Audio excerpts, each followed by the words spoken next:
والمؤمنين آمين. Bismillahirrahmanirrahim. Kita masuk ke pembahasan hadis yang ke-9. Hadis yang ke-9 membahas tentang sholawat. Qala an-nabiy sallallahu alaihi wasallam, al-bakhilu man dzukirtu indahu wa lam yusalli alaihi. Rasulullah pernah bersabda, orang bakhil. Kamu tahu siapakah orang yang bakhil? Al-bakhil, orang yang pelit. Dalam hadisnya, dalam keterangannya dikatakan, ini lebih pelit daripada orang-orang yang biasanya. Ya. Tingkatan itu kan ada bakhil, ada syuh. Kalau bakhil itu pelit kepada orang lain. Ada yang lebih parah lagi namanya syuh. Di sini dikatakan al-bakhil ay asy-syakhi, orang yang pelit kepada dirinya sendiri. Siapakah dia? Dia adalah orang yang mendengar nama Rasulullah sallallahu alaihi wasallam disebutkan dan dia tidak mau membaca sholawat kepada Rasulullah sallallahu alaihi wasallam. Jadi hadis ini menerangkan bahwa kenapa orang yang mendengar nama Rasulullah kemudian dia tidak membaca sholawat dikatakan sebagai orang yang pelit? Karena sesungguhnya sholawat ini kemanfaatannya kembali kepada orang yang membaca sholawat. Bukan Rasulullah butuh dengan sholawat kita, enggak. Jadi kita baca sholawat kepada Rasulullah ada yang sampai berapa ribu kali, ada yang sampai ratusan ribu. Orang-orang dulu, ulama-ulama dulu ini ada yang setiap hari membaca Dalailul Khairat sampai 5 kali. Ada yang membaca sholawat sehari 1000. Ada yang membaca sholawat 10.000. Ada yang 20.000 sampai 100.000. Itu semua menunjukkan bahwa bukan berarti Rasulullah ini membutuhkan sholawat daripada kita, tidak. Tapi secara hakikatnya adalah kita yang mendapatkan kemanfaatan dari sholawat tersebut. Perumpamaannya seperti kita misalkan memberi hadiah. Kita memberi hadiah kepada orang yang dermawan. Misalkan kita punya rekan, kemudian rekan itu sangat dermawan sekali. Dia orang yang banyak hartanya. Kemudian kita membawa hadiah untuk dia. Ketika kita memberi hadiah kepada dia, otomatis orang yang dermawan kok dikasih hadiah dari orang lain, dia akan memberi dengan banyak, dengan lebih. Nah, maka perumpamaan kita bersolawat kepada Rasulullah adalah seperti tadi. Bukan Rasulullah butuh dengan solawat tersebut, tapi manfaat yang kita dapat kembali kepada diri kita sendiri. Semakin banyak kita membaca sholawat, maka semakin banyak juga manfaat yang kita dapatkan. Di sini dikatakan oleh para ulama, apakah hukumnya kita membaca sholawat?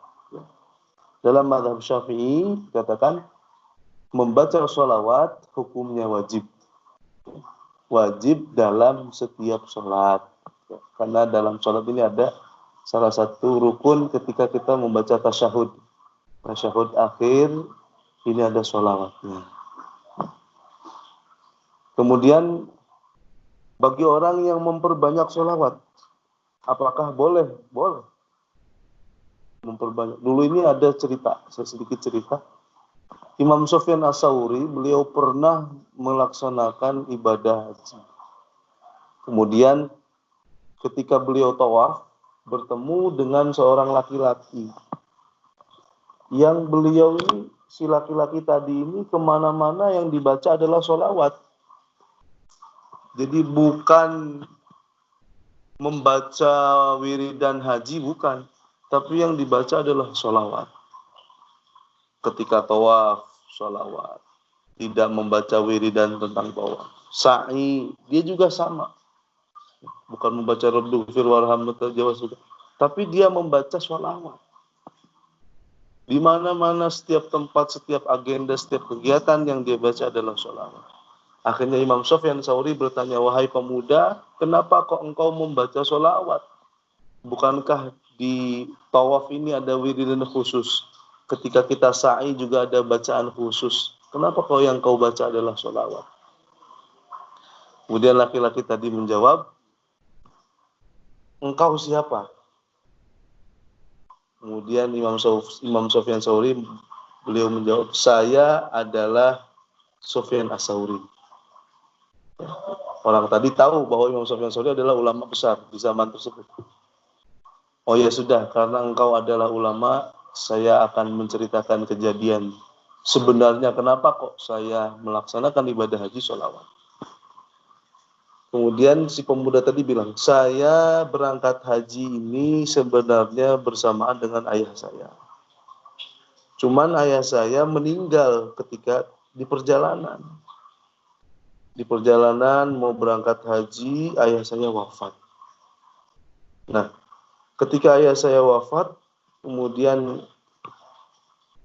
berubah wajahnya yang asalnya putih menjadi hitam.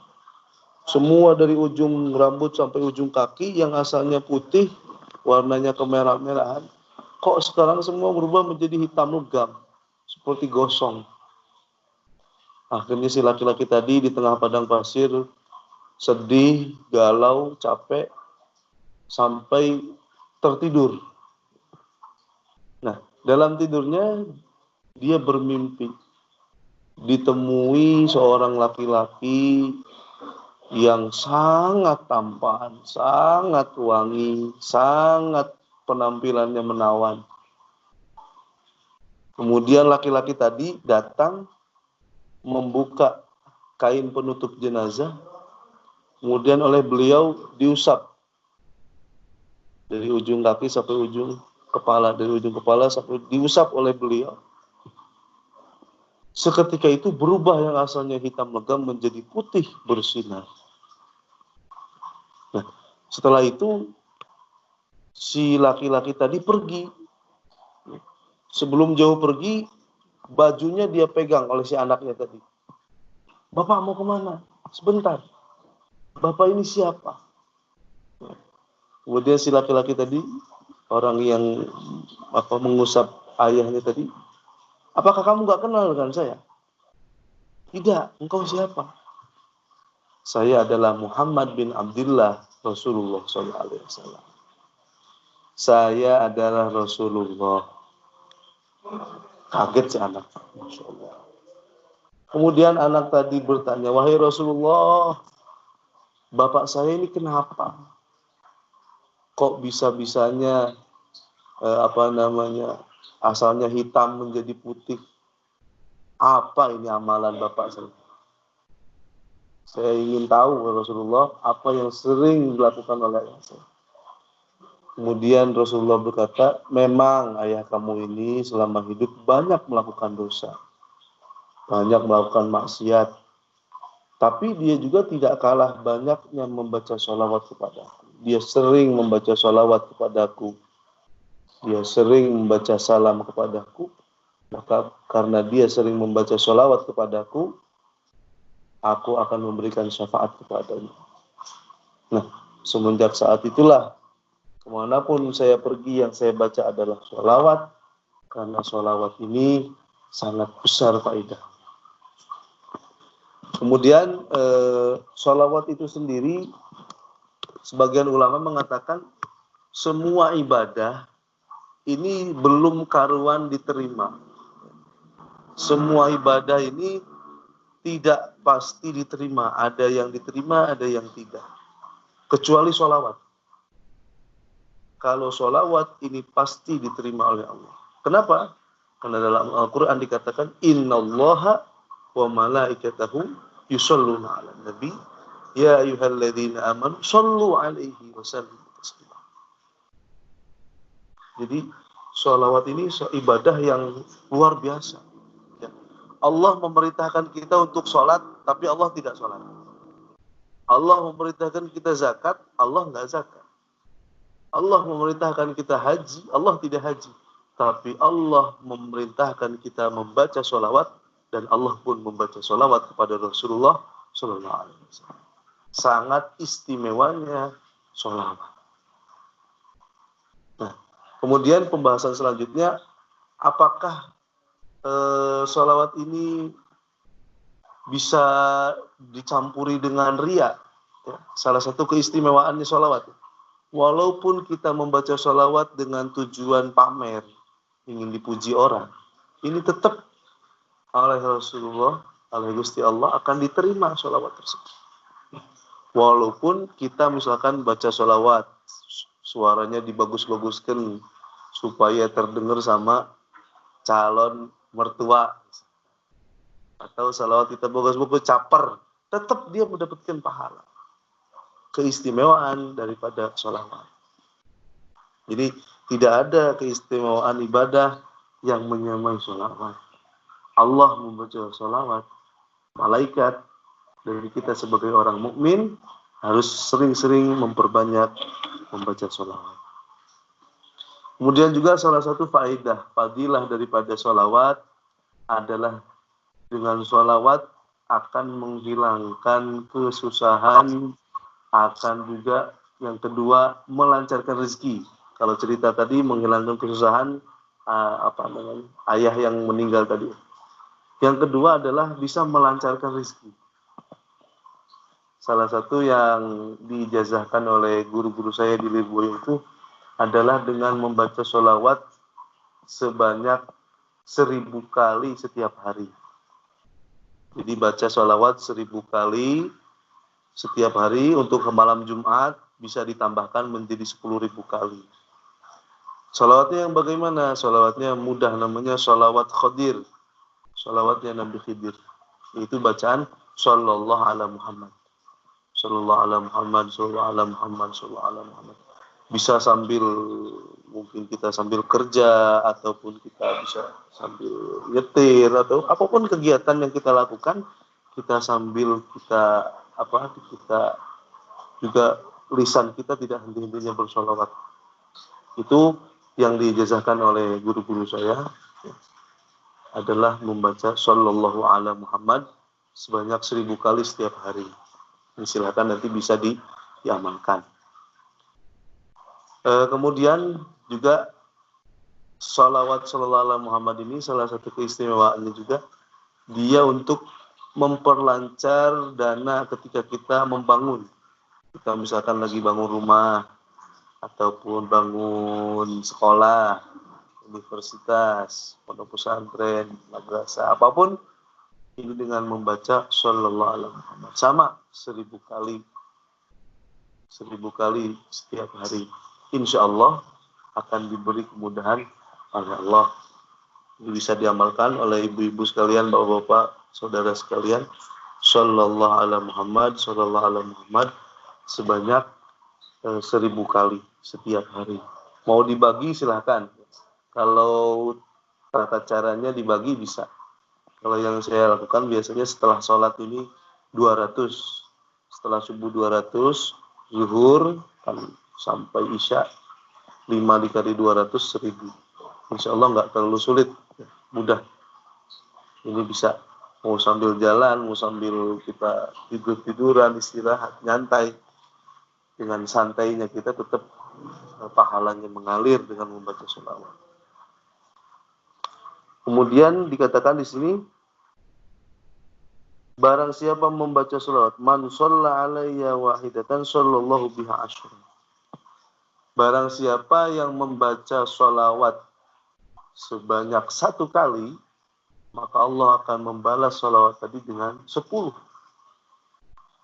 10 rahmat Allah berikan, 10 derajat Allah angkat, dan 10 kesalahan atau dosa oleh Allah dihilangkan, dihapuskan. Ini salah satu keistimewaan daripada sholawat. Jadi banyak fadilah-fadilah sholawat, jenis-jenisnya pun banyak.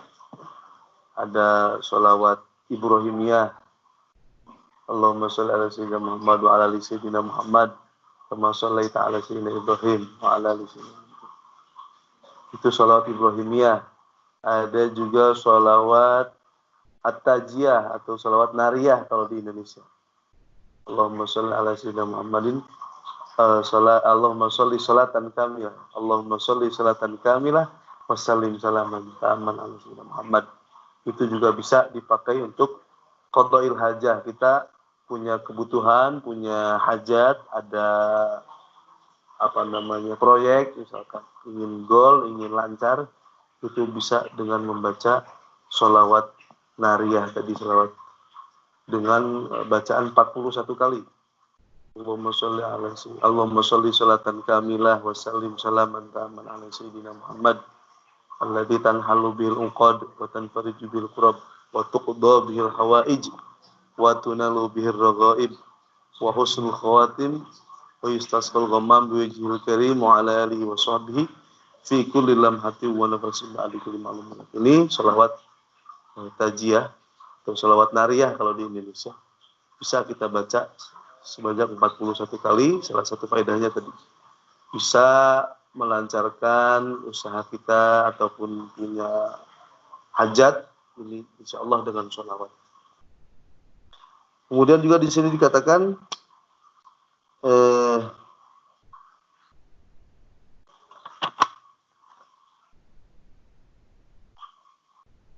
di sini dikatakan qala Rasulullah kana Nabi sallallahu alaihi wasallam idza dhahaba thulutsal laili qama faqala ya ayuhan nas udzurullaha ja'at ar-rajifah tatba'uha ar-rajifah.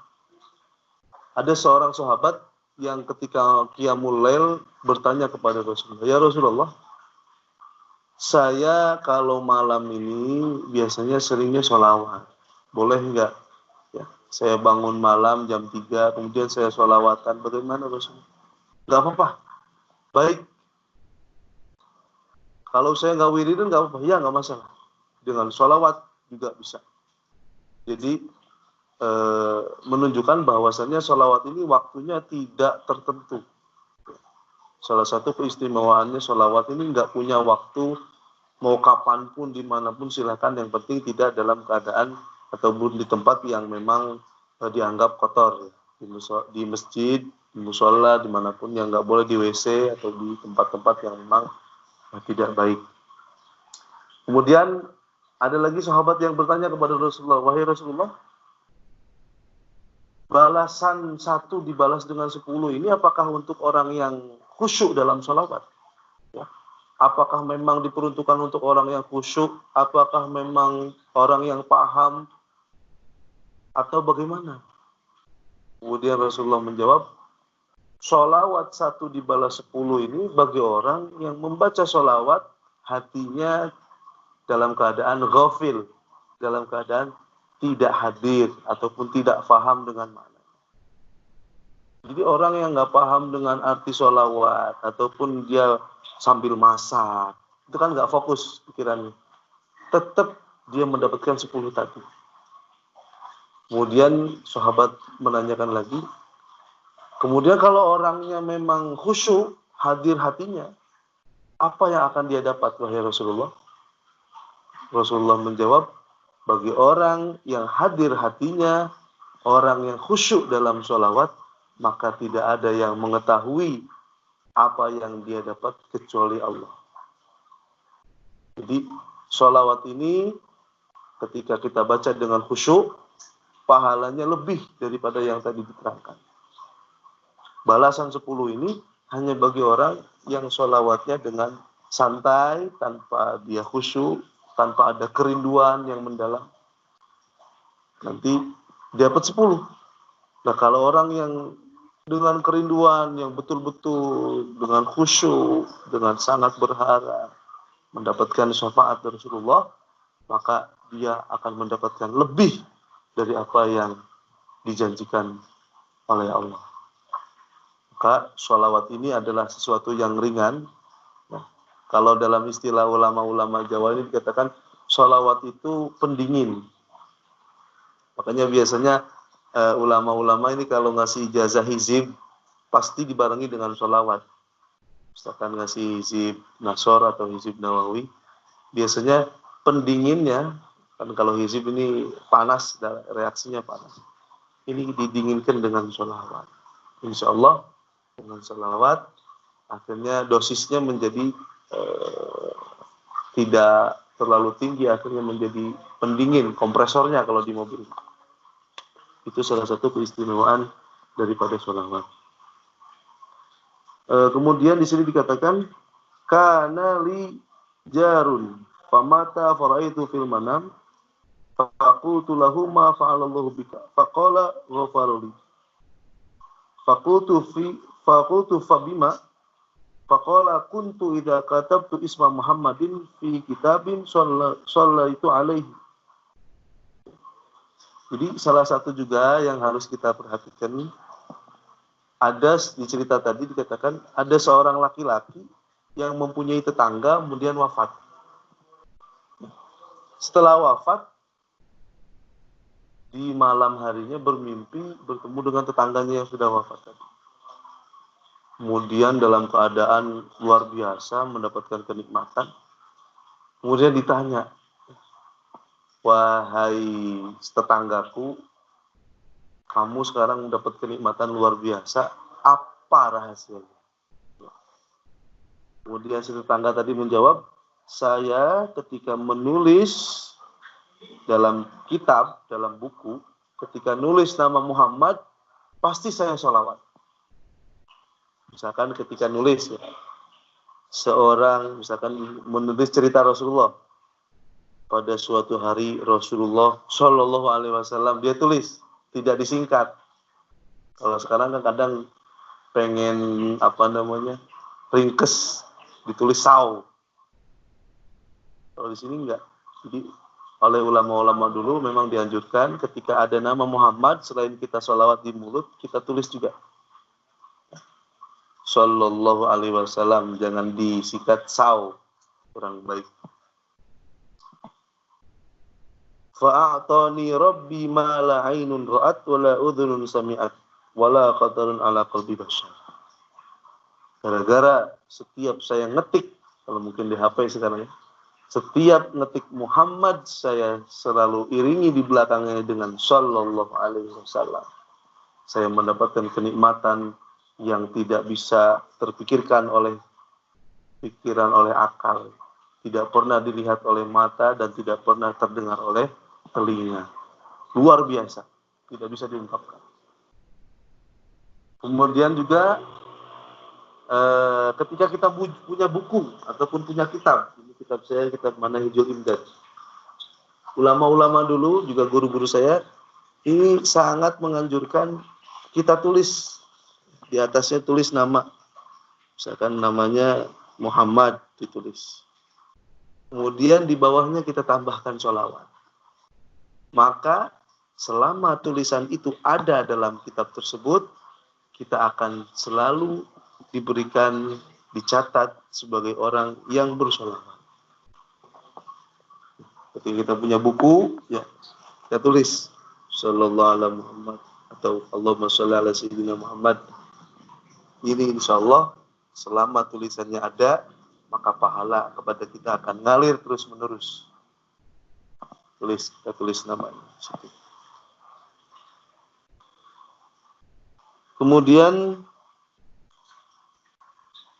Waqad istahabbal ulama ayyukarirul katib as-shalah alaihi ala nabi sallallahu alaihi wasallam kullama katabahu. Ini yang dikatakan tadi ya. Jadi enggak usah disingkat-singkat. Biasanya kalau orang males pakai solam. Sod, lam, aim, mim. Ini kalau santri biasanya solam. Kalau di sekolah mungkin saw. Ini kurang baik. Ini ditulis. Kemudian di sini dikatakan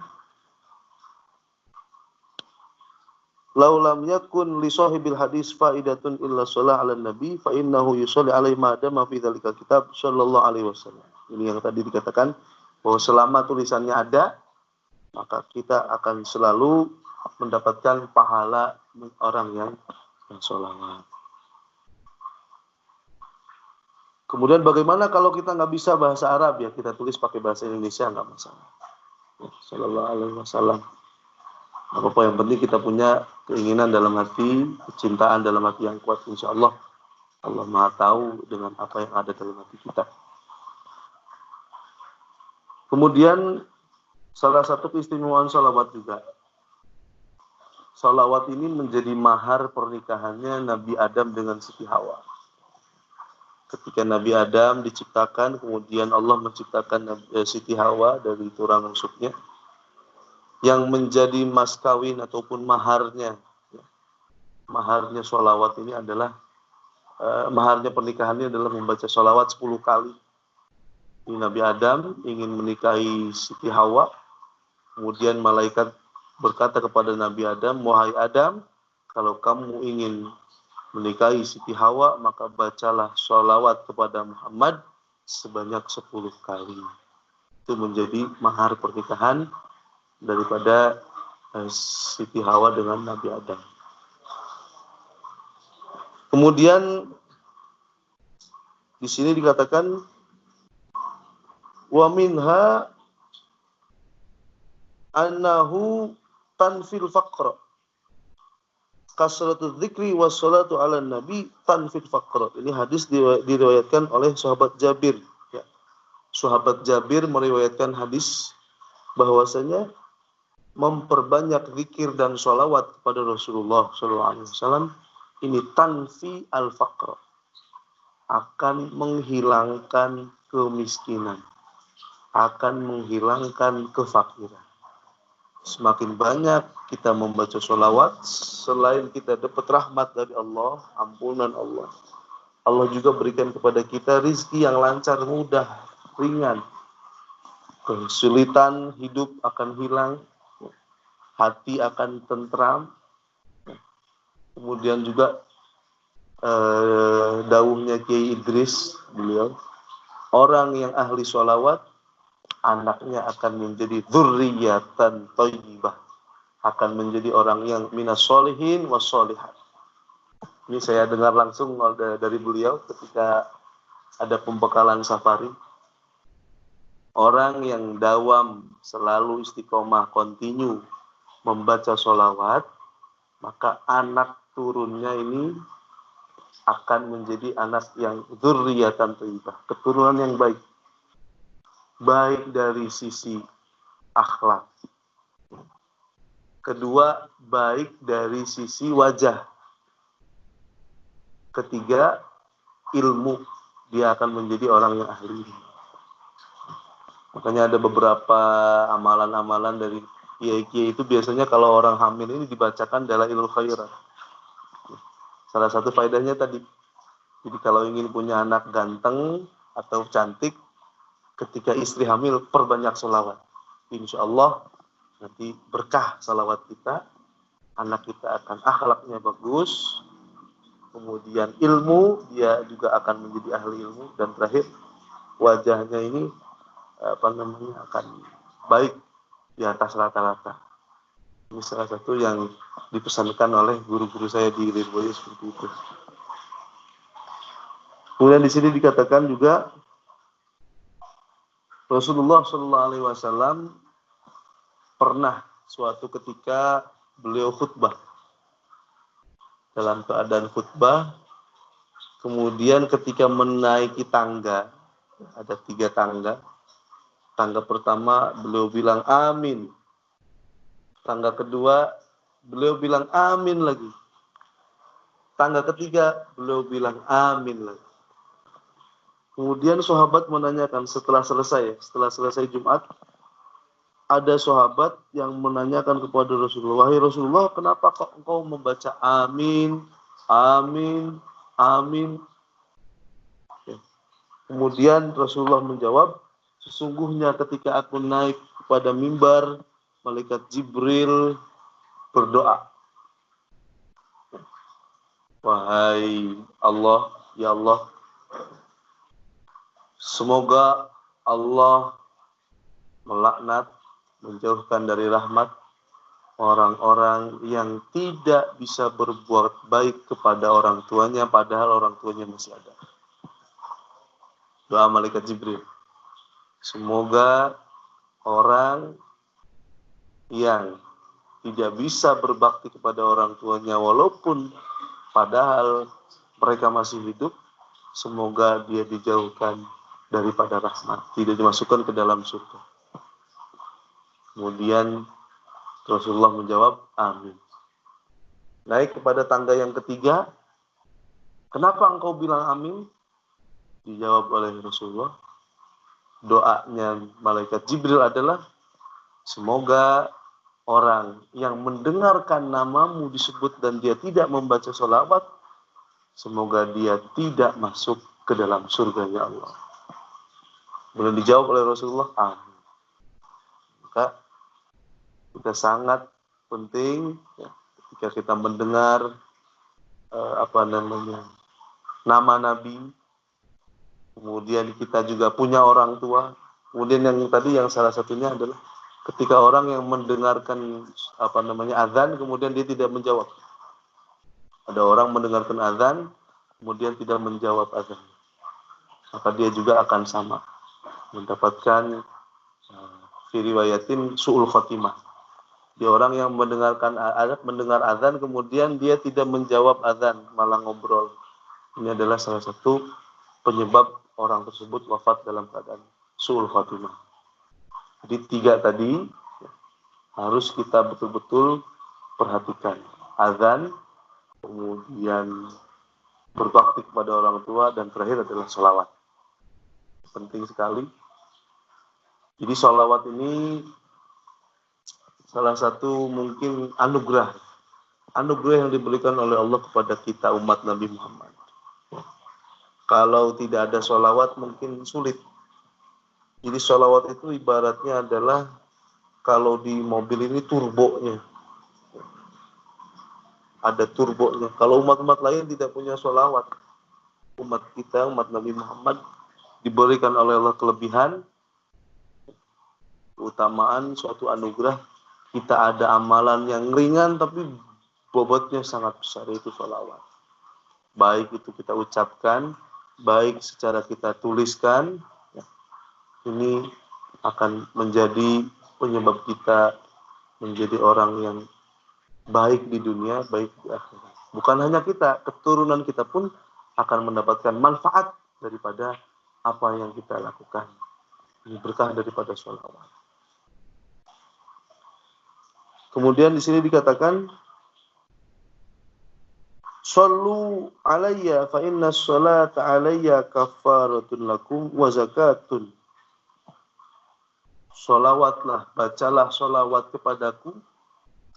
Sesungguhnya sholawatmu kepadaku adalah kafaratun, menjadi pelebur dosa, wa zakatun, dan menjadi pencuci daripada jiwa kita yang kotor. Orang yang sering sholawat akan bersih. Makanya orang beda. Orang kalau sering sholawat itu teduh wajahnya, sejuk. Orang yang melihat pasti simpati. Ini salah satu keistimewaan sholawat. Bahkan ada sampai Imam Busiri ya. Ini di Jerman ada pembacaan qasidah burdah. Jadi dulu sejarahnya Imam Al-Busiri ini mungkin kalau sekarang stroke sebelah, jadi nggak bisa bergerak, anggota sebelah ini nggak bisa bergerak, separuh badan nggak bisa bergerak. Kemudian ketika dalam keadaan tersebut beliau selalu baca sholawat, memperbanyak sholawat, sampai ketika suatu malam beliau mimpi bertemu dengan Rasulullah SAW. Nah, dalam mimpinya ini Imam Al-Busiri diusap oleh burdahnya Rasulullah dari ujung ke ujung. Seketika itu hilang penyakitnya dan langsung bangun dalam keadaan terjaga. Ternyata betul penyakitnya hilang. Maka sejak saat itu beliau mengarang namanya qasidah burdah. Kenapa? Karena keistimewaannya tadi. Keistimewaan Rasulullah memberikan sorban, mengusapnya, dan membebaskan penyakit yang ada dalam Imam Al-Busiri. Di burdah juga sangat penting ya. Ini alhamdulillah sudah istiqomah. Kalau dalam sebagian keterangan ini saya pernah baca dari Habib Salim Syatiri, orang yang baca burdah 1 kali ini sama dengan membaca 7 kali kitab Dalailul Khairat. Kitab Dalail itu tebal ya. Ada hizib Senin, Selasa, Rabu, Kamis, Jumat, Sabtu, Minggu. Nah, ini bobotnya lebih besar ketika kita baca burdah 1 kali daripada Dalailul Khairat 7 kali. Nah, ini juga penting. Ada juga keterangan membaca sholawat mudoriyah sama karangan Imam Al-Busiri juga. Ini sama ataupun lebih istimewa daripada kita membaca burdah. Sholawat mudoriyah ini ketika kita baca 1 kali, maka sama dengan membaca Dalailul Khairat 11 kali. Ini ada sebagian ulama yang mengatakan seperti itu. Nanti bisa dicek di kitab Faidul Mukhtarah. Jadi sudah sangat betul sekali di kajian Jerman di KMIB Jerman ini membaca burdah ini sangat betul sekali. Banyak ulama-ulama yang istiqomah, termasuk di Pasuruan ini Nahdlatul Taufik, di Besuk juga sama. Kalau di Lirboyo malam Jumat, kalau di sebagian pondok ada Jumat pagi. Ini sangat betul-betul kita bisa rasakan. Selain kita juga mengkaji bagaimana suka dukanya Rasulullah, kehidupannya beliau, perjuangannya beliau, keistimewaannya beliau. Selain kita juga menambah keimanan, kecintaan kepada beliau, ada bonus daripada sholawat, yaitu urusan kita dipermudah oleh Allah. Jadi salah satu yang diajarkan oleh guru-guru saya gitu, kalau kamu baca amalan, baca sholawat misalkan, niat utamanya jangan ingin misalkan baca Nariyah 41 kali, memang punya fungsi untuk melancarkan urusan kita. Tapi niat dalam hati kita jangan itu. Niat dalam hati kita ini adalah kita ingin semakin dekat kepada Rasulullah. Karena aqrabukum minni manzilan yaumil qiyamah aksarukum alayya sholatan. Orang yang paling dekat dengan Rasulullah di hari kiamat adalah orang yang paling banyak baca sholawat. Jadi kalau kita ingin semakin dekat dengan Rasulullah, ya kita harus sering baca sholawat. Jadi itu yang kita cari, bukan keduniaan. Kalau kata guru saya, kalau kamu nanam padi, rumput insya Allah akan tumbuh. Tapi kalau kamu menanam rumput, tidak akan ada padi satupun yang muncul. Ibaratnya akhirat adalah padi, dunia adalah rumput, maka ketika kita menanam akhirat, dunia insya Allah akan dipermudah oleh Allah. Ini mungkin kajian kita di malam Jumat yang kedua di bulan Juni, ataupun yang ketiga di bulan Syawal, membahas tentang sholawat. Sholawat adalah salah satu amalan yang ringan, tapi sangat besar faedahnya.